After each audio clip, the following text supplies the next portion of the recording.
Hello everybody, welcome in. We are doing a little bit of a tutorial today. This is the second video in the series. I'm just going to show you a little bit of the toolbars and how to use them and what they're good for in Roll20. So we'll switch over here. So things here are a little different than what you're going to see just because I'm a DM. I have, other options for what to change on maps and a couple other things up here. So I'm just going to tell you about the ones that you can use and how to use them. Obviously, first one here, you can see at the top, we have our chat bar. So at the bottom, you can type in, you can manually do rolls here, which I will discuss later. There's a setting to make dice come up on your screen. Plenty of things to do in here. Now, if you are to go over to the next one, at the top here, it looks like a tome. Now, from here, you will see things the DM has set up for you. So there's things like your characters, which obviously, this is a game that I've already got going. You're able to access your characters from here, and I will show you how to do all of that later on. But all your folders, all kinds of information, tons of things to click on and learn about, which I will cover what is specifically in these areas in higher detail later. In here, there is the compendium. You're going to be able to search for things such as classes. You'll come up classes, there'll be rules, there's the compendium is highly useful. This is going to be your biggest tool you are going to use next to your character sheet. So lots of things to do here. I will cover that in more detail. Next, we've got the settings. Now, obviously, you can change your display name to what you wish it to be. I'm going to go with the Savage DM, obviously. There's a dark mode in here, and the new compendium I find is a lot more user-friendly. So always, you want to have that one definitely clicked on. If you go down to here, you're going to see a lot of settings. Most of these are not going to be necessary, but if you want to have people dropping spell effects and whatnot in your game, definitely turn that on. Everybody has to turn it on or everybody be able to see it. So if I was the only one to have it turned on and I use a spell effect, I'm the only one that's going to be able to see it. Now, if 2 other people have it on and 3 others don't, the 2 people that have it on will be able to see it. Animated fog, because there's a new setting in Roll20 where you can actually have fog roll in on your map. Center player's camera on their controlled tokens on page switch. So what this does is if each character already has or each player already has their token on the field, but then I go to switch a map, say go to this one, each player, it is going to center their map on their character. So this way, if you're going to a page that already has their character on it, they don't have to drag it back out. They don't have to sit there asking, where's my character? Where are we right now? You're gonna be able to see your character. All right. The rest of that is default is fine.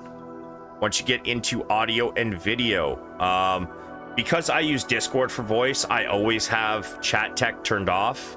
If I have it turned off as the DM, then that's not even going to be an option for you. But if we go to video display, you can change the things down in the bottom left. So you see where my name, the Savage DM is. Right now, I've got the video and avatar size set to names only. Now, I can also do a large token. So the thing is, everybody that is in the game, all of the players will be lined up across the bottom. If you're using large, there's a good chance of taking up a lot of your screen.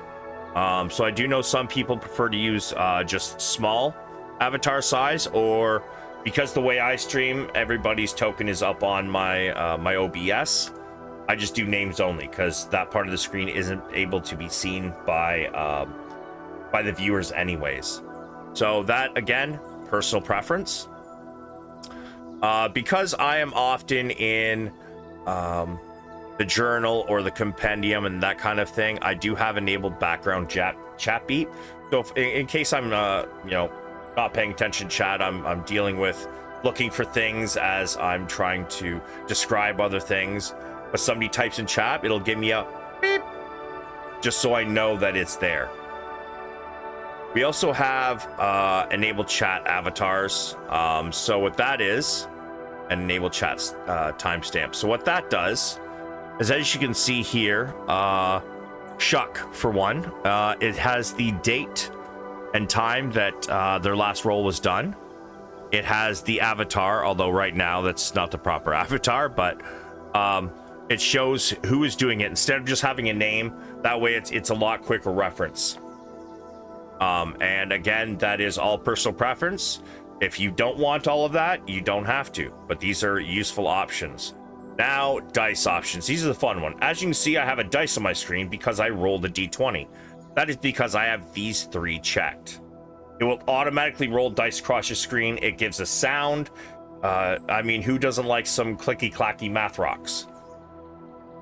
The other things are not important for you unless you wish to learn the keyboard shortcuts.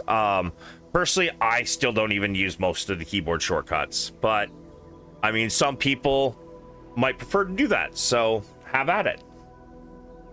All right, so that covers the main ones up here. I will make another video to dive deeper into those, what they can do and what you are able to use them for.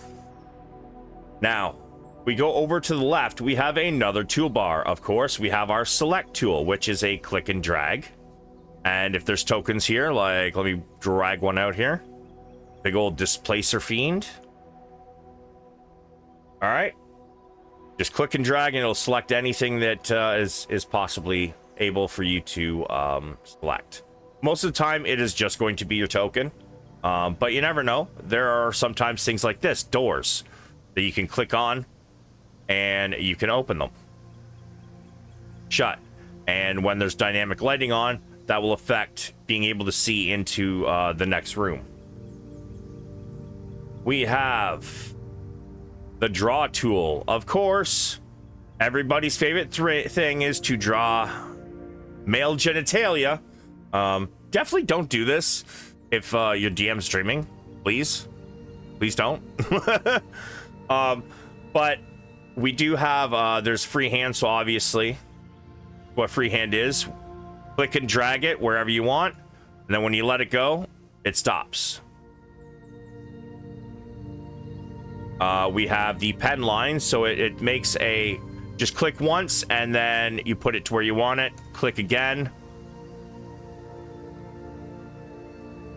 And you can either connect the 2 lines like that to make it one solid object, or click, move, click, click, and then you see how it's, let's say you wanted to make a cone. Well, it's still going, so instead you just right click and it ends where your last point was. Those are pretty good tools. And of course you can click and drag, but make sure after you finish drawing, you have to go up and select the select arrow. And now you can either click on something to delete it, or click and drag to select several things and hit the delete button. Very simple. Text, same kind of thing. When you select the text, you can then select your color. If you want the background behind the words to have a certain color, and you can select between several fonts. So I don't know, let's just select this one, Anton. We're gonna type here, and you know what, let's make it large. Let's make it really, really large, okay?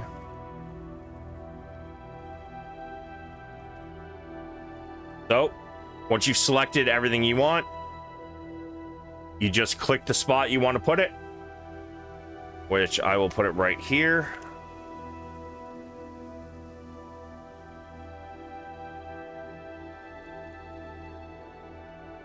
And then don't hit enter, just right click or left click somewhere else. All right.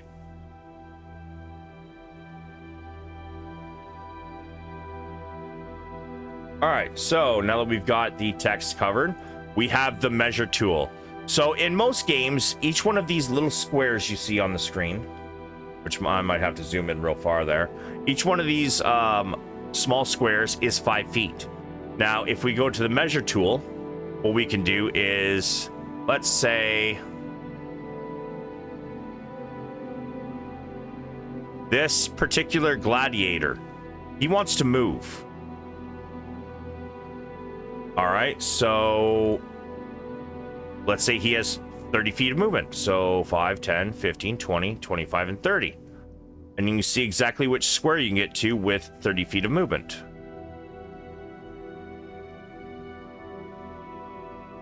All right, so we have that. Next, we have another thing that we can do. Now, let's say he wants to get over to the more southern area on the other side of this pillar right here. Well, you can't go through the pillar, right? So you figure out how to go around. So let's go straight south and then to the west. Go 5. So click and drag after selecting your measure tool, and you get down here. Okay, well, now he wants to go left. While still holding your left mouse button, you're going to hit the right mouse button, and it will make a corner. And then you know how far he can get. The other things you can do with this wonderful little tool is you can draw squares. Or if it's a dragon and you need to know, how big the beam is. All right, well, say it's a 30-foot cone. There you go. And then you can aim and make sure you get the most people in it. Now, the only time I have a problem with this tool is for the square. So let's say we want to make 10 feet, right? That's 10 feet. However, watch what happens when I go down to the next one. It just got bigger. It didn't just form shapes. So whenever, in my games at least, when you are using a 10-foot cube spell, you need to measure from the point of the origin, either horizontally or vertically. Because when you do that, quite obviously, it changes the size quite a bit. I don't know why it does that, but it does. There's also the beam. Usually it's 5-foot beam, so things like the lightning bolt spell that you get with at level 5 if you decide to take it as a wizard. And you will know exactly how far it will go and how many creatures it is going to hit. There is also a setting if your DM asks you to make it linger. What you do is you hit this linger button right here where it says fade delay. And now let's draw another cone. And then when you release it, it is going to stay there. Then you got to go to select. You select it and delete it when he or she no longer needs it. Another thing, there is a way to roll your dice manually using your chat. Now, if you want to roll it manually, you can. Personally, that's the way I always do it. It's very simple. /R space, let's say a D20. All right, I rolled a 7. So the commands for it are pretty simple, okay? But the other way to do it is by just going up to the dice roller up here. You can decide to roll it directly to GM, which what that will do is it will then whisper me. So let's say I'm going to roll a D4 to GM. Now see how that is highlighted? That means only you and the DM can see it. Everything else you're rolling is to public. You can select how many dice you wish to roll. Let's say it's 6 D100s. All of the D100s fly across the screen. It'll even give you the total. You guys don't have turn order or that. But here is something super cool. Spell effects. So this one looks like stars around a little magic effect around some like a wand or something. Now you have several things you can do to make a special effect. Let's say it is a red dragon. So we're going to use the breath weapon. We are going to do, you know what? Let's make it cold damage. This gladiator apparently has a breath weapon. Do you measure how far out it goes? And you release it. So click and drag where you want, release, do different colors, different effects. There's also the beam. So again, things like lightning bolt, rocket. So things like eldritch blast, firebolt.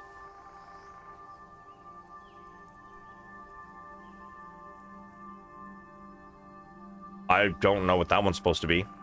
Weird. But yeah. We have glow, which just makes things a little sparkly, I guess. Now, if we want, we will go back and talk about all the rest of these, excuse me, of these wonderful little bits here. So, first, underneath of your chat box, you see a small drop box that says as. So me, because I'm the Savage DM, I don't have time to find every NPC that's in the game. Because this drop down list, this gives me every character I have in the game because I'm a DM. Now it will only give you the characters you have access to. So like, let's say I'm Drow. So what you're going to do is you're going to click Drow. And if you will take a look here,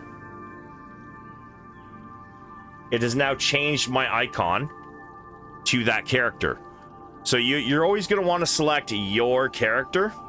So it'll show up here as your token in your bottom left. It will also, in chat, it will show you typing as your character. Your roles will come through as your character with the appropriate token. So that is something really cool. Now, the really fun thing is sometimes, everybody's got to share the spotlight, right? But sometimes it needs to focus on a certain player. So maybe other people are not wanting to interrupt, but they want to role play. So, what they do is /EM space farts. It will show up in chat as yellow text with your token and says character farts. Or you can say /EM space and then do a whole role play sequence. Asks the bard if he needs some more ale. /EM asks the bard if he needs some more ale. And it'll come up there. And because it's yellow, it's more likely to be seen. It can help people kind of role play in between important scenes. So, if one person's talking and the rest are all just kind of like, sitting back doing nothing, maybe it's not something they're too important for them, or they're across the tavern and the one person has gone to talk to somebody, they can sit there and do some role playing there. And then as it's rolling out, I can read it and I know what's going on, and the viewer will know, the players who are involved will know. It's just something really handy. So, next we'll go into the journal. Obviously, I've shown you where those things are, but you will find other things, especially in my games, that can be really important. A lot of this stuff is not going to be here for you. There will be a player art handout one in most modules. So anything with a little dot next to it usually means everybody has access to it. So anything with a dot associated with whatever color you have on your portrait in the bottom left, you will have access to. So obviously this is somebody they've met in the game. There are things such as that. We have the player information where we have everybody can see the prices of magic items, all these handouts, group notes, things that they've been keeping track of in the game. Obviously their characters, their backup characters if they have any. We've got things like familiars and that kind of stuff, and a lot of this stuff the DM will have to set up. So it's going to depend on your DM whether you will have this or not, but I do find giving them as much information as possible allows them to think outside the box. Now, we're going to get into how to use the compendium, I think, in the next video, because I want to go over the character sheets and whatnot, and then we will dive deeper into how to use the compendium. So I hope you all have a good day, and remember, everybody, be savage or go home. Peaces.